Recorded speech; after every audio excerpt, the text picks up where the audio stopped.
The war with the Ninevites. The destruction of Shechem by Simon and Levi terrified all the heathen. If two sons of Jacob had succeeded in ruining a great city like Shechem, they argued, what could Jacob and all his sons accomplish? Jacob, meanwhile, left Shechem, and no one stood in his way. And with all his possessions, he set out to see Isaac. But after an 8 days' march, he encountered a powerful army, which had been dispatched from Nineveh to demand tribute from the whole world and subjugate it. On coming to the vicinity of Shechem, this army heard what the city had suffered from the hands of the sons of Jacob. Fury seized them, and they resolved to make war on Jacob. But Jacob said to his sons, "Fear not, God will be your helper, and he will fight for you against your enemies.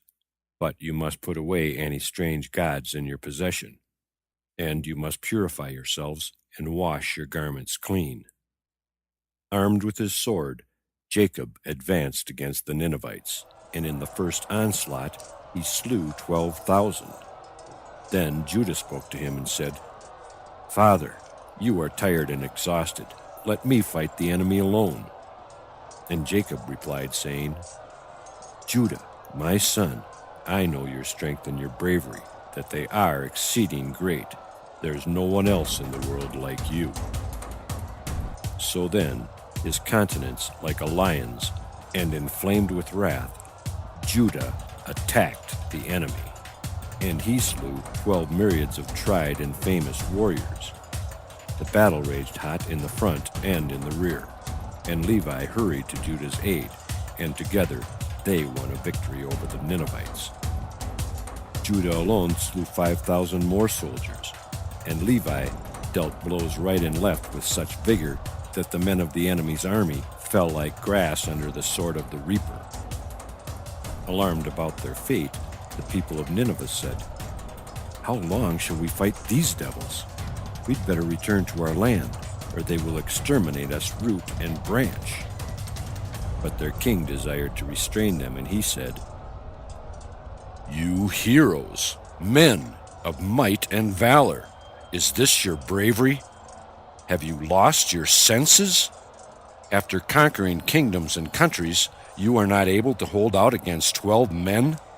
There is no way we can return to our land now. If the nations and the kings we have made tributary to us hear of this, they will rise up against us to a man, make a laughing stock of us, and do with us as they please. Take courage, that your honor and your name be exalted, not a mockery in the mouth of your enemies." These words of their king inspired the warriors to continue the campaign. They sent messengers to all the lands asking for help, and, reinforced by their allies, the Ninevites assaulted Jacob a second time. Jacob spoke to his sons, saying, "Take courage and be men. Fight against your enemy." His 12 sons then took up their stand in 12 different places, leaving considerable intervals between, and Jacob, a sword in his right hand and a bow in his left, advanced to the combat. It was a desperate encounter. He had to ward off the enemy from the right and the left.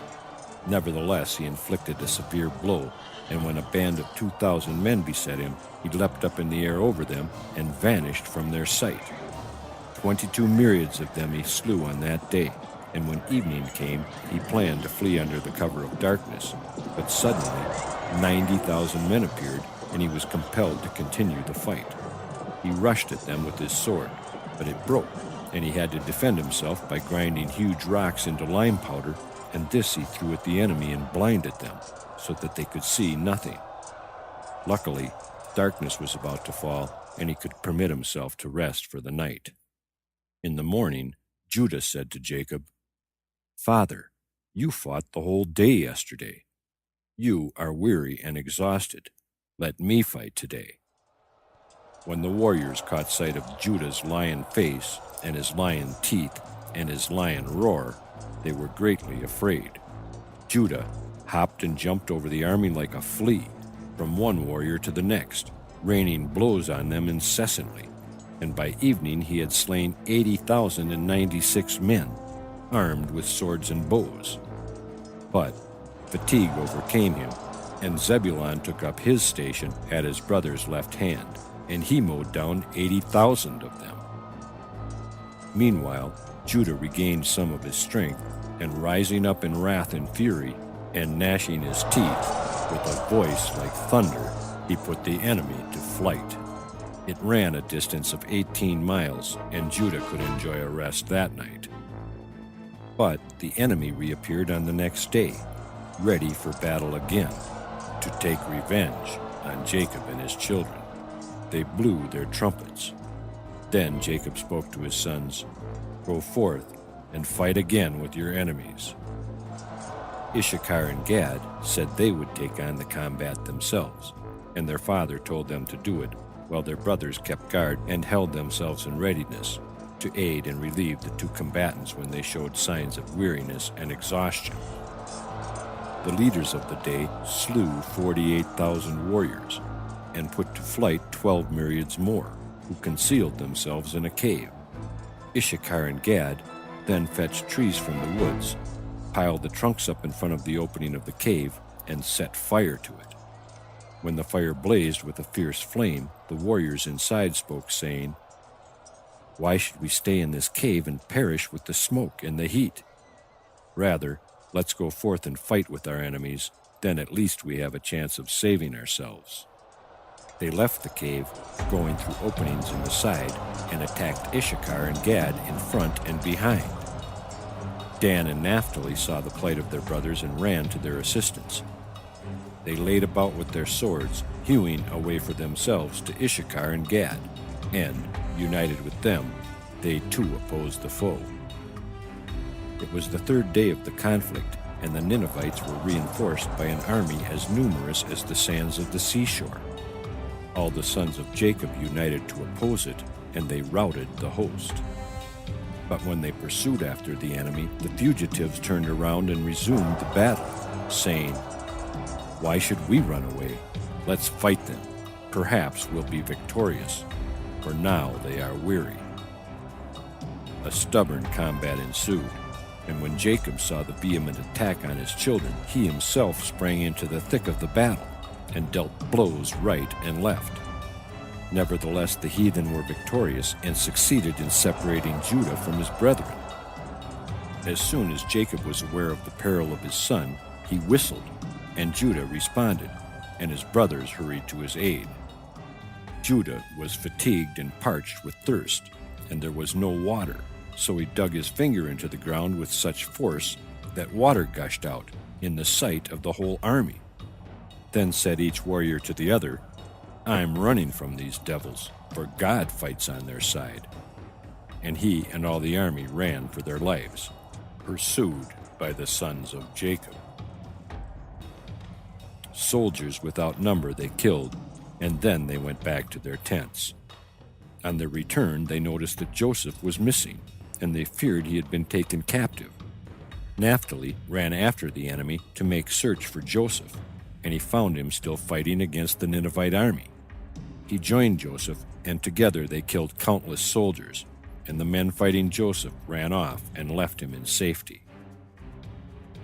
At the end of the war, Jacob continued on his journey, with no one standing in his way, to his father Isaac. The war with the Amorites. At first, the people that lived around Shechem made no attempt to molest Jacob, who returned after a while, together with his household, to take up his abode and establish himself. But at the end of 7 years, the heathen began to harass him. The kings of the Amorites assembled together against the sons of Jacob to slay them in the valley of Shechem. "Is it not enough," they said, "that they have killed all the men of Shechem? Should they now be permitted to take possession of the land too?" And they advanced to render battle. Judah jumped right into the middle of the foot soldiers and slew first of all Jashub, the king of Tappuah, who was clad in iron and brass from top to toe. The king was mounted, and from his horse he cast spears downward with both hands, in front of him and behind, without ever missing his aim, for he was a mighty warrior and he could throw javelins with one hand or the other. Nevertheless, Judah feared neither him nor his prowess. He ran toward him, snatching a huge stone from the ground, and hurled it at him. Jashub was at a distance of 170 ells and protected with iron armor. Throwing spears, he moved on Judah. But Judah struck him on his shield with the stone and unhorsed him. When the king attempted to rise, Judah ran to his side to kill him before he could get on his feet. But Jashub was nimble. He stood ready for the attack, shield to shield, and he drew his sword to cut off Judah's head. Quickly, Judah raised his shield to catch the blow, but the shield broke in pieces. So what did Judah do? He wrestled the shield of his opponent away, swung his sword against Jashub's feet, and cut them off above the ankles. The king fell. His sword slipped from his grasp, and Judah severed his head from his body. While Judah was removing the armor of his slain adversary, 9 of Jashub's followers appeared. Judah slung a stone against the head of the first with such force that he dropped his shield, which Judah snatched from the ground and used to defend himself against the other 8 assailants. His brother Levi came and shot an arrow that killed Elon, king of Gash, and then Judah killed the 8 men. And his father Jacob came and killed Zerari, king of Shiloh. None of the heathen could prevail against these sons of Jacob, and had not the courage to stand before them, but took to flight. And the sons of Jacob pursued after them, and each slew 1,000 of the Amorites on that day, before the sun went down. The other sons of Jacob set forth from the hill of Shechem, where they had taken their stand, and they also pursued as far as Hazor. Before this city they had another severe encounter with the enemy, more severe than that in the valley of Shechem. Jacob let his arrows fly, and slew Pirathon, king of Hazor, and then Pasusi, king of Sarion, Laban, king of Aram, and Sheber, king of Mahanaim. Judah was the first to mount the walls of Hazor. As he approached the top, 4 warriors attacked him, but he slew them without stopping in his ascent, before his brother Naphtali could bring him help. Naphtali followed him, and the 2 of them stood on the wall, Judah to the right and Naphtali to the left, and they dealt out death to the warriors.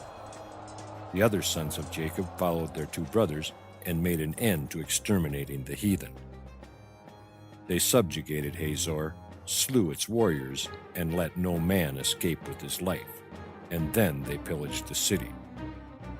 On the day following, they went to Sarion, and again a bloody battle took place. Sarion was situated on a high hill, and the hill before the city was likewise very high, and none could come near it. Nor could they mount the citadel, because the wall was very high. Nevertheless, they made themselves masters of the city.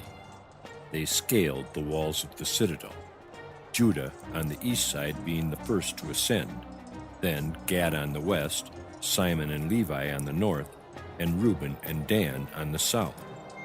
Naphtali and Issachar set fire to the hinges on which the gates of the city were hung. In the same way, the sons of Jacob subdued 5 other cities, Tappuah, Arbel, Shiloh, Mahanaim, and Gash, making an end to them all in 5 days. On the 6th day all the Amorites assembled and came to Jacob and his sons unarmed, bowed down before them, and sued for peace. The sons of Jacob made peace with the heathen, who ceded Timnah to them and all the land of Harariah. On that day Jacob also concluded peace, and they made restitution to the sons of Jacob for all the cattle they had taken, 2 head for 1. And they restored all the spoil they had taken. Jacob turned to go to Timnah, and Judah went to Arbel, and from that day forward the Amorites troubled them no more. Isaac blesses Levi and Judah. If a man vows a vow and does not fulfill it in good time, he will stumble through 3 grave sins: idolatry, unchastity, and bloodshed. Jacob had been guilty of not accomplishing promptly the vow he had taken on himself at Bethel, and therefore punishment overtook him. His daughter was dishonored, his sons slew men, and they kept the idols found among the spoils of Shechem. Therefore, when Jacob prostrated himself before God after the bloody outrage at Shechem, God bade him arise and go to Bethel and accomplish the vow he had vowed. Before Jacob set out for the holy place to do the bidding of God, he took the idols which were in the possessions of his sons, and the teraphim which Rachel had stolen from her father, shivered them in pieces, and buried the bits under an oak on Mount Gerizim, uprooting the tree with one hand, concealing the remains of the idols in the hollow left in the earth, and planting the oak back again with one hand. Among the destroyed idols was one in the form of a dove, and this the Samaritans dug up later and worshipped.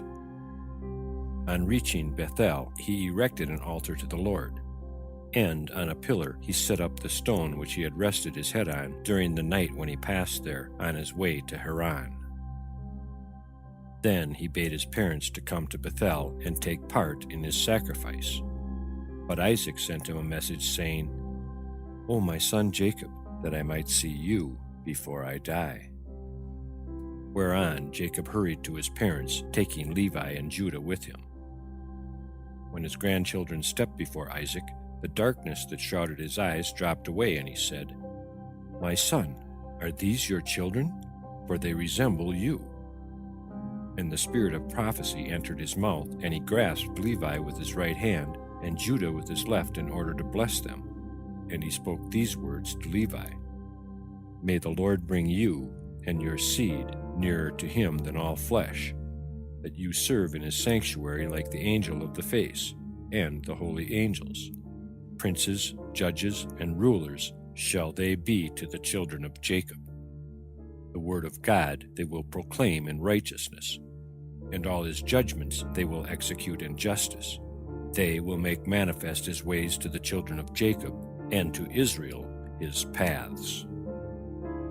Then to Judah he spoke, "Be you princes, you and your sons over the sons of Jacob. In you shall be the help of Jacob, and the salvation of Israel shall be found in you.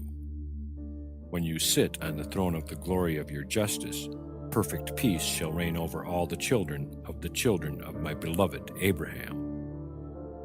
The next day Isaac told his son that he would not accompany him to Bethel on account of his great age, but he bade him to delay no longer to fulfill his vow, and gave him permission to take his mother Rebekah with him to the holy place. And Rebekah and her nurse Deborah went to Bethel with Jacob. Joy and sorrow in the house of Jacob. Deborah, the nurse of Rebekah, and some of the servants of Isaac had been sent to Jacob by his mother while he still lived with Laban, to summon him home at the end of his 14 years' service. As Jacob did not obey at once his mother's request, the two servants of Isaac returned to their master, but Deborah remained with Jacob, then and always. Therefore, when Deborah died in Bethel, Jacob mourned for her, and he buried her under the palm tree, the same under which the prophetess Deborah sat later, when the children of Israel came to her for judgment. Only a short time after the death of the nurse Deborah, Rebekah died. Her passing away was not made the occasion for public mourning. The reason was that as Abraham was dead, Isaac blind, and Jacob away from home, there remained Esau as the only mourner to appear in public and represent her family. And beholding that villain, it was feared it might tempt an onlooker to cry out, "Accursed be the breast that gave Esau nourishment." To avoid this, the burial of Rebekah took place at night. God appeared to Jacob to comfort him in his grief, and with him appeared the whole heavenly family. It was a sign of grace, for all the while the sons of Jacob had been carrying idols with them, the Lord had not revealed himself to Jacob. At this time, God announced to Jacob the birth of Benjamin and the birth of Manasseh and Ephraim, who also were to be founders of tribes. And furthermore, he told them that these three would count kings among their descendants. Saul and Ishbosheth of the seed of Benjamin, Jeroboam the Ephraimite, and Jehu of the tribe of Manasseh. In this vision, God confirmed the change of his name from Jacob to Israel, promised him by the angel with whom he had wrestled on entering the Holy Land. And finally, God revealed to him that he would be the last of the three with whose names the name of God would appear. For God is called only the God of Abraham, the God of Isaac, and the God of Jacob, and never the God of anyone else. In token of this revelation, Jacob set up a pillar of stone and poured out a drink offering on it. As in a later day, the priests were to offer libations in the temple on the Feast of the Tabernacles. And the libation brought by Jacob at Bethel was as much as all the waters in the Sea of Tiberias. At the time when Deborah and Rebekah died, occurred also the death of Rachel at the age of 36, but not before her prayer was heard that she bare Jacob a second son, for she died in giving birth to Benjamin. For 12 years she had borne no child. Then she fasted 12 days, and her petition was granted. She brought forth the youngest son of Jacob, whom she called Benjamin, the son of days, because he was born in his father's old age, and with him a twin sister was born. Rachel was buried on the way to Ephrath, because Jacob, gifted with prophetic spirit, foresaw that the exiles would pass this place on their march to Babylon, and as they passed, Rachel would entreat God's mercy for the poor outcasts. Jacob journeyed on to Jerusalem. During Rachel's lifetime, her couch had always stood in the tent of Jacob. After her death, he ordered the couch of her handmaid Bilhah to be carried in. Reuben was sorely vexed at that, and he said, "Not enough that Rachel alive curtailed the rights of my mother, she must even annoy her after her death." So he went and took the couch of his mother Leah and placed it in Jacob's tent instead of Bilhah's. Reuben's brothers learned of his disrespectful act from Asher. He had found it out one way or another and told it to his brethren, who then ruptured their relations with him, for they would have nothing to do with an informer. And they did not become reconciled with Asher until Reuben himself confessed his transgression, for it was not long before Reuben recognized that he had acted reprehensibly towards his father, and he fasted and put on sackcloth, and repented of his misdeed. He was the first of men to do penance, and therefore God said to him, "Since the beginning of the world it has not happened that a man has sinned and then repented. You are the first to do penance, and as you live, a prophet of your seed, Hosea, shall be the first to proclaim, 'O Israel, return.'" Esau's campaign against Jacob. When Isaac felt his end approaching, he called his 2 sons to him and charged them with his last wish and will, and gave them his blessing. He said, "I adjure you, by the exalted name, the praised, honored, glorious, immutable, and mighty one, who has made heaven and earth, and all things together, that you fear him and serve him. And each shall love his brother in mercy and justice, and none wish evil to the other, now and forever, to all eternity, all the days of your life, that you may enjoy good fortune in all your undertakings, and that you perish not." Furthermore, Isaac commanded them to bury him in the cave of Machpelah, by the side of his father Abraham, in the grave which he had dug for himself with his own hands. Then he divided his possessions between his 2 sons, giving Esau the larger portion, and Jacob the smaller. But Esau said, "I sold my birthright to Jacob, and I ceded it to him, and it belongs to him." Isaac rejoiced greatly that Esau acknowledged the rights of Jacob of his own accord, and he closed his eyes in peace.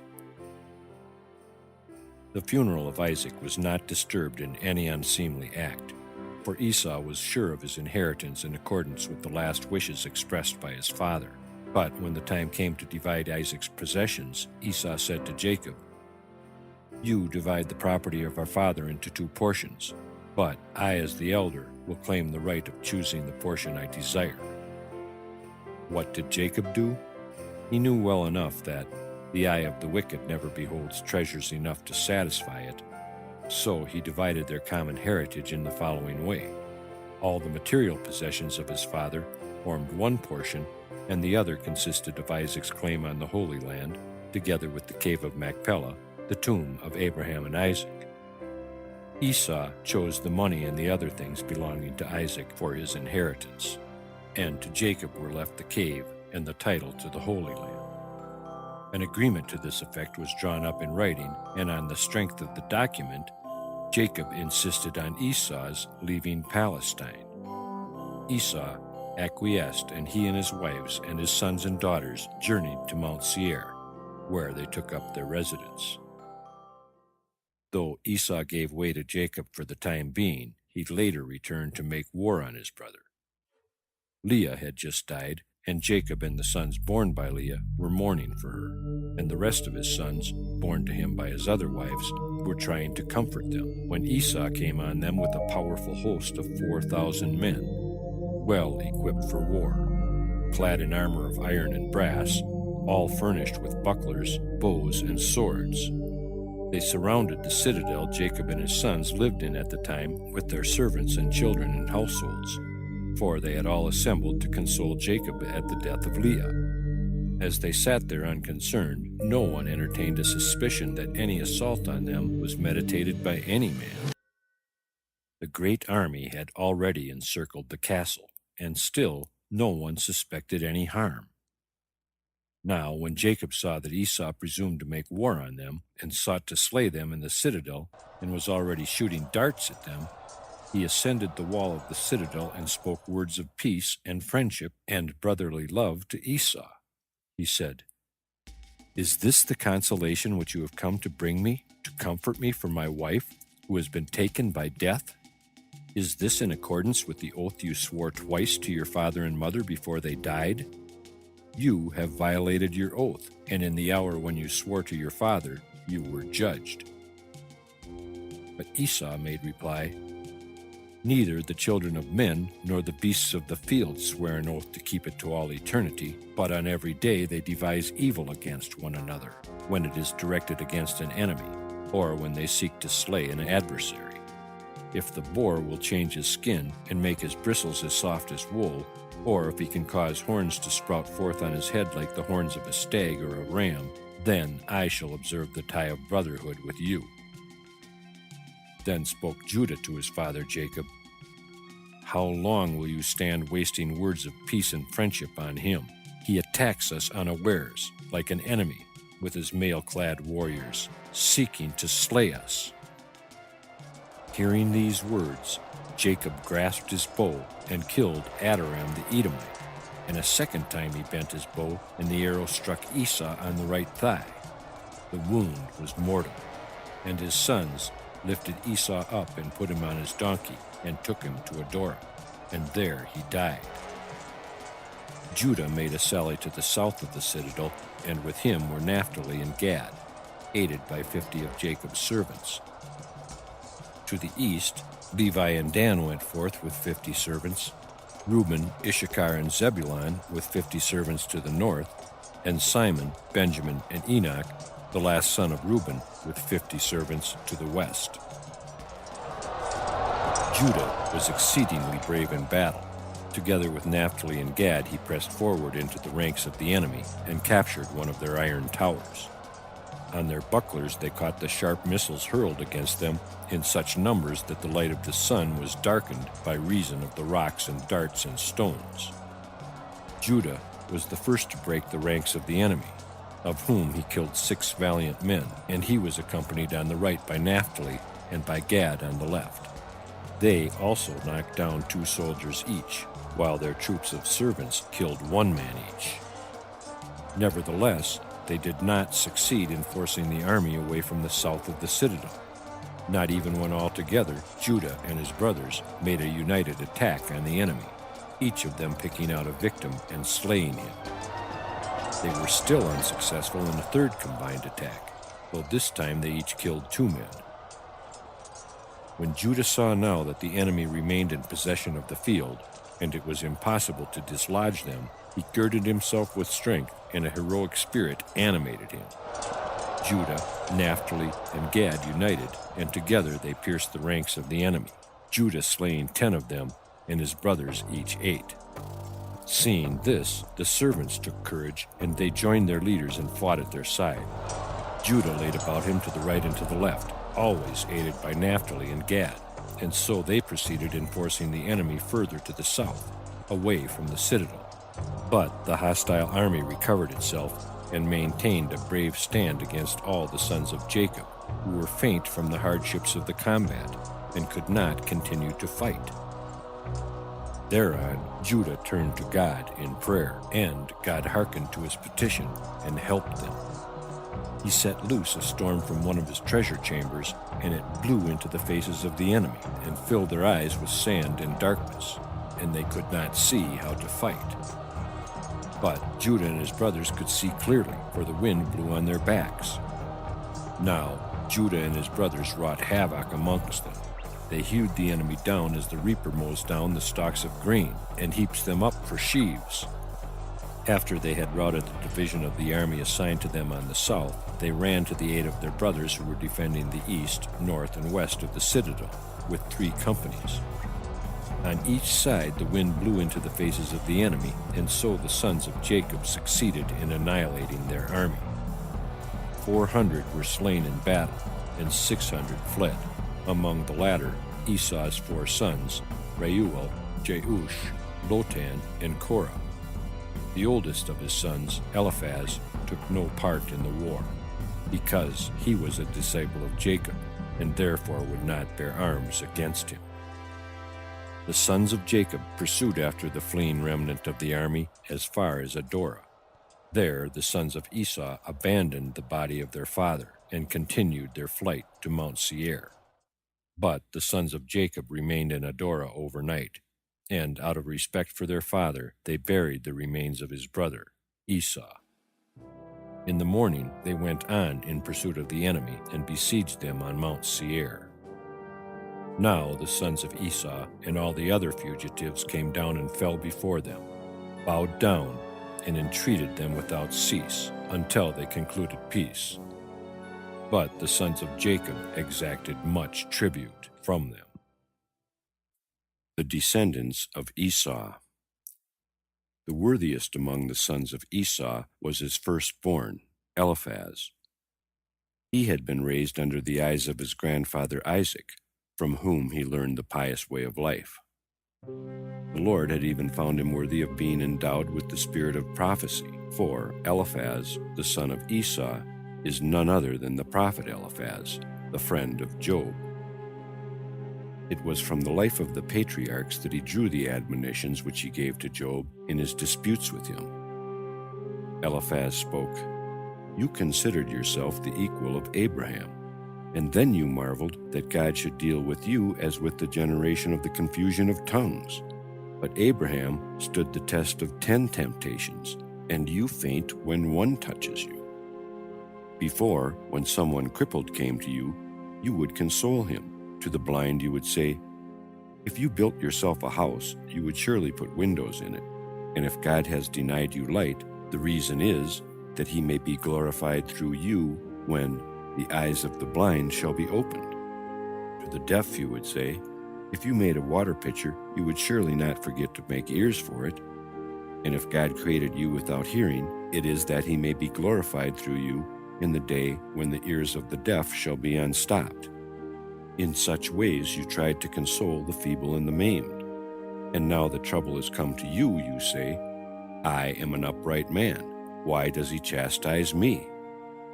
But who, I pray you, ever died while still innocent?